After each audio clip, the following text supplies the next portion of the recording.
എല്ലാവർക്കും നമസ്കാരം. എന്റർടൈൻമെന്റ് കീഴിലേക്ക് എല്ലാവർക്കും സ്വാഗതം. യെസ്, എന്റർടൈൻമെന്റ് കിഴി റിയാക്ഷൻ ആണ്. കൂലി സിനിമയുടെ സെക്കൻഡ് സിംഗിൾ മോണിക്ക ഇന്നലെ വന്നു. ഗംഭീര സാധനം, ഒരു രക്ഷയില്ല. വൈബ് ഭീകര വൈബ. അതെ, സോഷ്യൽ മീഡിയ ഫുള്ള് അതേ ഉള്ളൂ. ഇനി കുറച്ച് കാലങ്ങൾ ഇത് ഭരിക്കും മോണിക്ക. ഇത് ഇന്നലെ പറഞ്ഞ പോലെ തന്നെ ഇത് തിയേറ്ററിൽ എന്തായിരിക്കും അതിന്റെ എക്സ്പീരിയൻസ് എന്നുള്ളത് ആലോചിക്കാൻ പറ്റണില്ല. അത്ര വൈബായിരിക്കും. സിനിമ കാണാനുള്ളൊരു വൈബ് ആൾറെഡി ഉണ്ടായിരുന്നു. അതിന്റെ പുറത്ത് ഇപ്പോൾ നമ്മൾ ചില സിനിമകൾക്കാണ് അങ്ങനെ അതിന്റെ സോങ്ങും കാണണം എന്നുള്ള ഒരു വൈബിലിരിക്കുന്നത്. സത്യം, ആ ഒരു എക്സൈറ്റ്മെന്റ് ഇതിലുണ്ട് കേട്ടോ. അതായത് മോണിക്ക സോങ് എന്ന് കാണണം, സാധനം തകർക്കും. ഇന്നലെ പൂജയുടെ ആട്ടം കാണാനായിട്ട് ഇരുന്നു. അത് നമ്മൾ പ്രതീക്ഷിച്ച ഒരു സംഭവമാണ്. പക്ഷെ ഞെട്ടിച്ചുകൊണ്ട് നമ്മുടെ സൗബിൻ എന്താ ഇന്നലെ കണ്ടത്? എന്താ ഇതിന്റെ മുന്നേ ഇന്നലെ ഇതൊക്കെ വരുന്നതിന് മുന്നേ സോഷ്യൽ മീഡിയയിൽ ഒരു സാധനം വന്നിട്ടുണ്ടായിരുന്നു.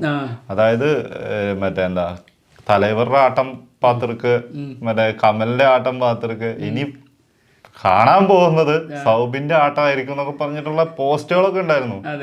പക്ഷെ അപ്പോഴും ഒരു പ്രതീക്ഷയില്ലായിരുന്നു കേട്ടോ. പക്ഷെ ഒരിക്കലും ഈ രീതിയിൽ നമ്മൾ പ്രതീക്ഷ ഉണ്ടായിരുന്നില്ല. ആളുടെ ഭയങ്കരമായിട്ടുള്ള വയലൻസ് അല്ലെങ്കിൽ ക്രൂരമായിട്ടുള്ള ഒരു വേറെ രീതിയിലുള്ള ഒരു അഭിനയം, ഒരു എന്താ നമുക്കറിയാലോ, ലോകേഷിൻ്റെ കയ്യിൽ കിട്ടിക്കഴിഞ്ഞാൽ കഥാപാത്രങ്ങൾക്ക് ഒരു പ്രത്യേകത ഉണ്ടാവാറുണ്ട്.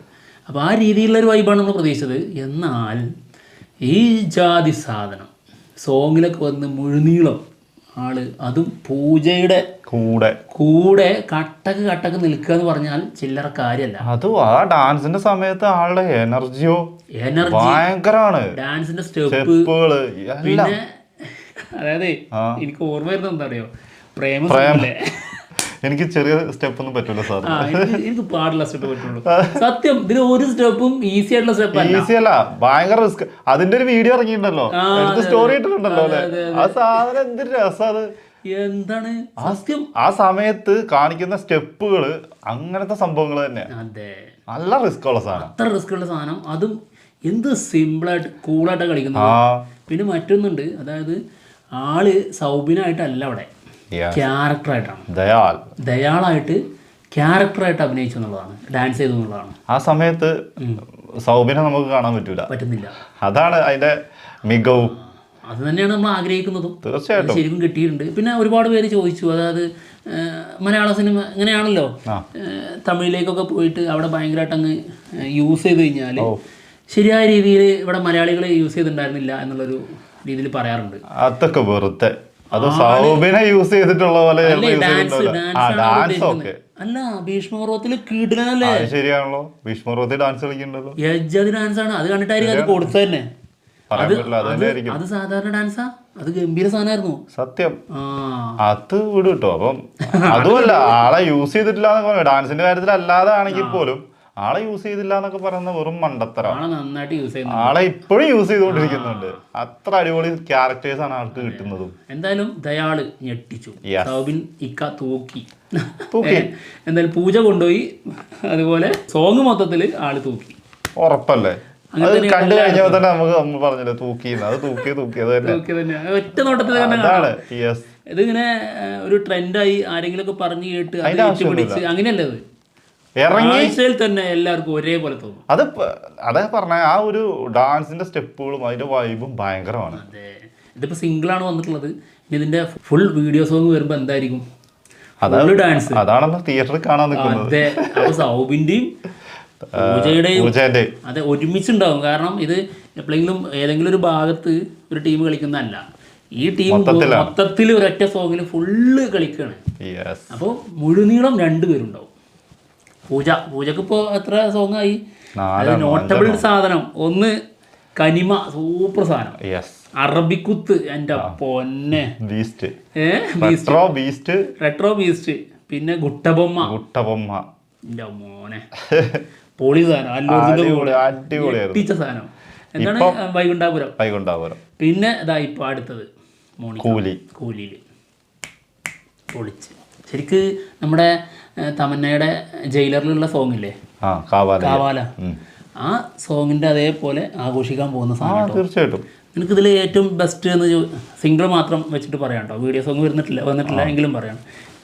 അതായത് ഇതിൻ്റെ സിംഗിൾ ആദ്യം വന്നിട്ടുണ്ടായിരുന്നല്ലോ, ഏത് കാവാല സോങ്ങിൻ്റെ, അന്ന് ഭയങ്കരമായിട്ട് ആഘോഷിച്ചാണ് ഹിറ്റ് ആയതാണ്. ഏത് പിക്ക് ചെയ്യും? ബെസ്റ്റ് ആയിട്ട് മോണിക്ക എനിക്ക് ഭയങ്കര ഇഷ്ടപ്പെട്ടത്. കൊണ്ടും ഭയങ്കര രസം. സോങ് കൊണ്ട് എനിക്ക് ഈ നമ്മുടെ വാൾട്ടർ വീരയല്ലേ അതിലുണ്ടല്ലോ ഉർവശീർ ധോളിയും മറ്റേ വന്നിട്ടുള്ള ആ ഒരു സോങ്ങിന്റെ ഒരു കോപ്പി പോലെ ചെറുതായിട്ട് ഫീൽ ചെയ്യുന്നുണ്ട് എനിക്ക്. ചെറിയൊരു ടച്ച് ഉണ്ട്. മ്യൂസിക് ഡയറക്ടർ ആരാണ് അറിയാം? അല്ല നിനക്ക് തോന്നിയതായിരുന്നു? എനിക്ക് തോന്നിയത് അത് അതിനകത്ത് അതിനെ കുറിച്ച് നമ്മൾ ചിന്തിക്കുകയേ വേണ്ട. അതായത് കോപ്പി ഉണ്ടോ അല്ലെങ്കിൽ വേറെ നമുക്ക് വൈബ് തരുന്നുണ്ടോന്ന് മാത്രം. അനിരുദ്ധാണോ വൈബുണ്ടോ അത് മാത്രം നോക്കിയാൽ മതി. ഇത് ചിലപ്പോ അത് മാത്രമൊന്നും ആയിരിക്കൂല. ഇപ്പൊ നമ്മളത് പറഞ്ഞു, ഇനി ഇഷ്ടംപോലെ സാധനം വരും. പക്ഷെ എന്തായാലും അത് പക്ക അതുപോലെ എന്നുള്ള രീതിയിലല്ല ഇത് വന്നത്. ചെറിയൊരു ഇതാട്ടോ അത് നമുക്ക് കേൾക്കുമ്പോ ഇത് അങ്ങനെയാണല്ലോ എന്ന് തോന്നുന്ന ഒരു സാധനം. അതെ അതെ അത്രേ ഉള്ളൂ. എന്തായാലും സംഭവപോലായിട്ടുള്ള മറ്റു കാര്യങ്ങളും കൂടി ഈ ഒരു വീഡിയോ സോങ് സിംഗിളിൽ വന്നിട്ടുണ്ട് കേട്ടോ. ഓക്കെ. സിനിമ LCU ആണോ? വലിയ ചോദ്യമാണ്. ആ ചോദ്യം ചോദിക്കേണ്ട കാര്യം തന്നെയാണ് അല്ലേ? സത്യം. ഇതില് വേറെ കാര്യമുണ്ട്. നമ്മുടെ മോണിക്ക ഇമോജി ഇല്ലേ, ഈ ഇമോജി അത് അതുപോലെ റീക്രിയേറ്റ് ചെയ്ത പോലെ തോന്നിയില്ലേ? മോണിക്ക സ്റ്റെപ്പ് തന്നെ കാലക്കിയ സാധനം. ഡാൻസ് കളിക്കണ ഇമോജി. അതെ, ആ കോസ്റ്റ്യൂമും ആളുടെ കോസ്റ്റ്യൂമും കറക്റ്റ്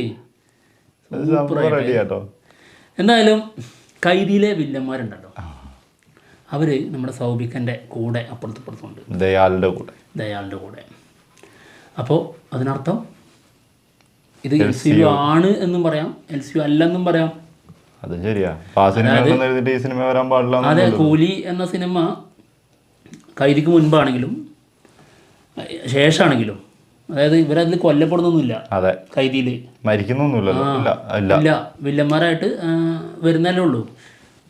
ഇവരുടെ ടീം ഇതാണെങ്കിലോ, അതിനകത്തുണ്ടെങ്കിലോ, അവർ വേറെ പുറത്ത് വേറെ കൊട്ടേഷൻ എടുക്കുന്നുണ്ടെങ്കിലോ, അങ്ങനെ അതൊന്നും പറയാൻ പറ്റൂലേ. അതൊന്ന് എന്തായാലും ഇവരെ ഇതിൽ കാണാനുണ്ട്. പിന്നെ കൈദി 2 വരുമ്പോ അറിയാം. അതെ, എന്തായാലും അല്ല LCU വരുമ്പോ അറിയാം. LCU അല്ല, കൂലി വരുമ്പോ അറിയാം. ഓക്കെ. പിന്നെ അടുത്തത്, ഇത് വലിയ ഒരു ചോദ്യമാണ്. അതായത് written and directed by Lokesh Kanagaraj എന്ന് എഴുതി കാണിക്കുന്ന ഭാഗത്ത് ഒരു വലിയ കേക്ക് കട്ട് ചെയ്യുന്നുണ്ട്. ആ കട്ട് ചെയ്യുന്ന കേക്കിൻ്റെ മുകളിലുള്ള കത്തി അത് നമ്മുടെ റോളക്സിൻ്റെ കത്തിയാണ്. റോളക്സിന്റെ ബർത്ത്ഡേ ഇവരുടെ ടീം ആഘോഷിക്കുന്നതായിരിക്കും. എന്തായാലും ആ കത്തി നോക്ക്, അതിലും ബ്ലഡ് ഉണ്ട്. ആ ബ്ലഡ് ആയ കത്തി കൊണ്ടാണ് കഴിക്കുക. ചിന്തിക്കണ്ടേ ലോകേഷ്? ആദ്യം ആ കേക്ക് കഴിച്ചിട്ട് കൊന്നാ പോരായിരുന്നു, അല്ലെങ്കിൽ തിരിച്ചു ആക്കിയായിരുന്നു. ഒന്ന് കഴുകിയിട്ടെങ്കിലും യൂസ് ചെയ്യായിരുന്നു. അല്ലേ, ബ്ലഡ് കൊണ്ട് പല്ല് വരെ തേച്ചിട്ടുള്ള ആളാണ് റോളക്സ്.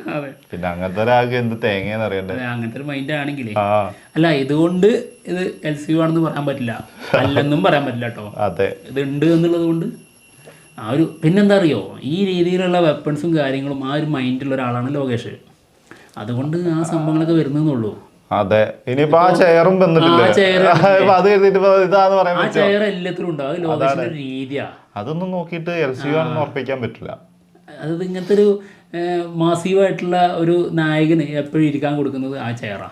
എപ്പോഴും ഞാനത് ഇപ്രാവശ്യം നമ്മളത് കണ്ടപ്പോ ഞാൻ പറഞ്ഞു ചെയർ മാറ്റാൻ സമയമായി. അത് എല്ലാത്തിലും അത് തന്നെ വരുമ്പോഴേ. പിന്നെ അടുത്തത്, അത് വലിയൊരു ചോദ്യം തന്നെയാണല്ലോ. അതെ അതെ, സത്യം. എന്തായാലും ഒരുപാട് കഥാപാത്രങ്ങൾ വരുന്നുണ്ട്. ഇപ്പോൾ ഇതിൽ ആമിർ ഖാൻ ഉണ്ട്, പറഞ്ഞു തുടങ്ങുമ്പോൾ കുറേ എല്ലാവരെയും പറയണം. നാഗാർജുന, ഉപേന്ദ്ര, സൗബിൻ, ശ്രുതി ഹാസൻ, പൂജ ഹെഗ്ഡെ പിന്നെ ഈ ഒരു സോങ്ങിൽ മാത്രം. അങ്ങനെ വമ്പൻ കാസ്റ്റിലാണ് ഈ സിനിമ വരുന്നത്. അപ്പോൾ അതുകൊണ്ട് തന്നെ ഇത്രയും കാസ്റ്റൊക്കെ ഒരുക്കുമ്പോൾ മറ്റൊരു യൂണിവേഴ്സിന് വേണ്ടിയിട്ടുള്ളതല്ലേ എന്നുള്ളൊരു ചോദ്യം അവിടെ ഉണ്ട്. ചിന്തിക്കാം. ഇവർക്കൊക്കെ കണക്ഷൻ കൊടുക്കാമല്ലോ എവിടെ ആണെങ്കിലും. അതാണ്. എന്തായാലും LCU അല്ല എന്നുള്ള രീതിയിലായിരുന്നു വന്നുകൊണ്ടിരുന്നത്. പക്ഷെ അവർ അല്ലാന്നും പറഞ്ഞിട്ടില്ല, ആണെന്നും പറഞ്ഞിട്ടില്ല. കണ്ടു കഴിയുമ്പോഴേ നമുക്ക് മനസ്സിലാക്കാൻ പറ്റും. ഒരു വീഡിയോ ഇതേപോലെ ഒരു സാധനം ഉണ്ട്, അത് കണ്ടായിരുന്നോ? ഓഡിയൻസ് വാച്ചിങ് കൂലി കാസ്റ്റ് പറഞ്ഞിട്ട് ഒരു വീഡിയോ ക്ലിപ്പ് വെച്ചിട്ടുള്ള ഇടാം.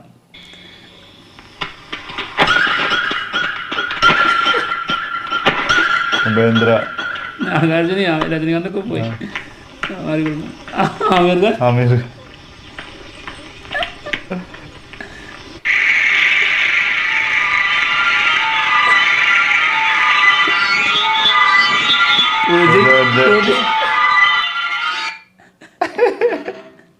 ഇത് സത്യം കേട്ടോ, ഫുള്ള് അന്താളിപ്പ് തന്നെയാണ്.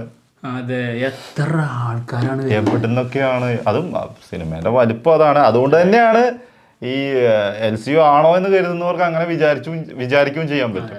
കാരണം ഇവരൊക്കെ വലിയ വലിയ വില്ലന്മാരായിരിക്കും എന്നാണ് നമ്മുടെ ഉള്ളിലുള്ള പ്രതീക്ഷ. സൗബിൻ വില്ലനായിട്ടാണ് ഫീൽ ചെയ്തത്. അതെ, ആമിർ ഖാനും അങ്ങനെ തന്നെയല്ലേ നമുക്ക് ഫീൽ ചെയ്യുന്നത്. അതെ, ലുക്കില്. ആ, അപ്പുറത്ത് നാഗാർജുന തന്നെ പറഞ്ഞിട്ടുണ്ട് ഞാൻ ആന്റഗോണിസ്റ്റ് ആയിട്ട് വരുന്നുണ്ട്. അപ്പൊ അതും വില്ലനല്ലേ. ഇനിയിപ്പൊ രജനീകാന്ത് നായകനാന്ന് പറയാൻ പറ്റുമോ? നായകൻ ലോകവില്ലൻ. ആ, അപ്പൊ ഈ വില്ലന്മാർക്കൊക്കെ മറ്റുള്ള വില്ലന്മാരുമായിട്ട് കണക്ഷൻ ഉണ്ടാവുമല്ലോ. എന്തൊക്കെയാ നടക്കാൻ പോകുന്നുണ്ട്. ഇങ്ങനെ ഡാൻസ് ഒക്കെ കളിച്ച് മുഴുനീളം അഴിഞ്ഞാട്ടാവുമ്പോഴേ മിക്കവാറും സംഭവിക്കുന്ന ഒരു ക്ലീഷേ പരിപാടി ഉണ്ട്. എന്താണെന്നറിയോ? വെട്ടിക്കൂട്ടും. ഇങ്ങനെ സംഭവം കഴിഞ്ഞ ശേഷം ആ ഒരു ചിരിയും ആറ്റിറ്റ്യൂഡും കാണുമ്പോൾ തന്നെ അറിയാം ചാവാൻ വേണ്ടി അടുത്ത സ്റ്റെപ്പ് ചാവലാണ്. ദയാളിന്റെ അടുത്ത ചാട്ടം. ആ ചാട്ടം കണ്ടപ്പോഴേ എനിക്ക് മനസ്സിലായതാണ്. നേരെ പറയാൻ പറ്റൂല കേട്ടോ ചിലപ്പോ. അല്ല, ക്ലീഷ ബ്രേക്ക് ചെയ്താലോ? അതെ, അല്ല അങ്ങനെ ഫീല് തോന്നുന്നുണ്ട് കാണുമ്പോ തന്നെ. അത്ര വലിയ ക്ലീഷ ബ്രേക്കർ ഒന്നല്ല ലോകേഷ് കനകരാജ്. അതൊരു സത്യം. പക്ഷെ ആള് കൊടുത്തിരിക്കുന്ന ക്ലീഷ ഒക്കെ വേണ്ടതാണെന്ന് തന്നെ തോന്നുന്നു. അതാണ് അതിന്റെ സത്യം. പിന്നെ മാത്രമല്ല അതിന് ഭയങ്കര ഇമ്പാക്റ്റ് ആയിരിക്കും. അത് ചെയ്തു വെക്കുന്ന രീതിയിലാണ് പ്രത്യേകത. ഇപ്പോൾ ഉദാഹരണം സിമ്പിളായിട്ട് പറയാം, വിക്രം സിനിമയിൽ ആദ്യം തന്നെ നമുക്ക് മനസ്സിലാവും കമൽഹാസൻ മരിച്ചിട്ടൊന്നുമില്ല, അത് ദൂരാൻ പോകുന്നത് കമൽഹാസനാണെന്ന്. അത് വലിയ സസ്പെൻസ് ഉള്ള സാധനമല്ല, പക്ഷെ കമൽഹാസൻ അങ്ങനെ ഊരട്ടെ എന്നിട്ട് കാണട്ടെ എന്നാണ് നമ്മുടെ തോന്നൽ. ആ സമയത്ത് ആ ഒരു സീന് ക്രിയേറ്റ് ചെയ്തിരിക്കുന്ന സെറ്റപ്പോ അതാണ് അതിന്റെ രസം. അത് സാധാരണ ഒരാള് അല്ലെങ്കിൽ ഒരു നോർമൽ ഡയറക്ടർ ആണെങ്കിൽ അത്രയും ഒരു സംഭവം ചെയ്യും അവിടെ. അതൊക്കെ തന്നെയാണ് വെറൈറ്റി ചെയ്യുന്ന ഡയറക്ടേഴ്സിന്റെ പ്രത്യേകത. അതെ, എന്താണെങ്കിലും ഈ മിടുക്കൊക്കെ കാണാൻ ഓഗസ്റ്റ് 14 വരെ കാത്തിരുന്നാൽ മതിയല്ലോ. വലിയ ഭാഗ്യം. ഇനി ഒരു മാസം കൂടി കഷ്ടമുണ്ടാവും. പ്രശ്നങ്ങളുണ്ട് കേട്ടോ. YRF എന്തൊക്കെയോ പണിയൊക്കെ കൊടുക്കുന്നുണ്ട് എന്ത് തിയേറ്ററിന്റെ എണ്ണം കുറയും. അത് കുറയേ, നോർത്തിലേക്കൊക്കെ ഭയങ്കരമായിട്ടും കുറയും. അല്ല, പുറത്ത് ഭയങ്കരമായിട്ട് കുറയും, നോർത്തിലും കുറയും. ഇനിയിപ്പം എന്താ പറയാ, വേൾഡ് വൈഡ് റിലീസ് വരുമ്പോ അതിലും ആയതുകൊണ്ട് കളിച്ച പ്രശ്നമാണ്. എന്തായാലും നോക്കാം. ഞാൻ ഒരു കാര്യം ചോദിക്കട്ടെ, ഇവര് ഇനി എന്തൊക്കെ ചെയ്തോട്ടെ, നല്ലതല്ലെങ്കിൽ അടുത്ത സിനിമ അവിടെ കയറൂലേ? ഇത്രേ ഉള്ളൂ. ആദ്യത്തെ ദിവസം തീരുമാനം അറിയും. അവിടുന്ന് അങ്ങോട്ട് ഏത് വാഴണം ജനങ്ങൾ തീരുമാനിക്കും. ഇത് മറ്റത് മോശമാകുന്നു കരുതി ഉള്ളിൽ ഇതുകൊണ്ട് പറയുന്നതല്ല കേട്ടോ. അത് നല്ലതാണെങ്കിൽ അത് കയറും. അത് ആ സ്ഥാനത്ത് അതിന് മോശമാണ് ഇതാ നല്ലത് അഭിപ്രായം വരുന്നെങ്കിൽ ഉറപ്പായിട്ടും എത്ര തിയേറ്റർ ഉണ്ടായിട്ടും കാര്യമൊന്നുമില്ല, ഇപ്പുറത്തെ സാധനം കയറി പോകും. അത്രേ ഉള്ളൂ. അപ്പൊ എന്തായാലും ഞങ്ങൾ പോവാണ്. മറ്റുള്ള വിശേഷങ്ങളുമായിട്ട് ഉടനെ തന്നെ വരാം. ബൈ.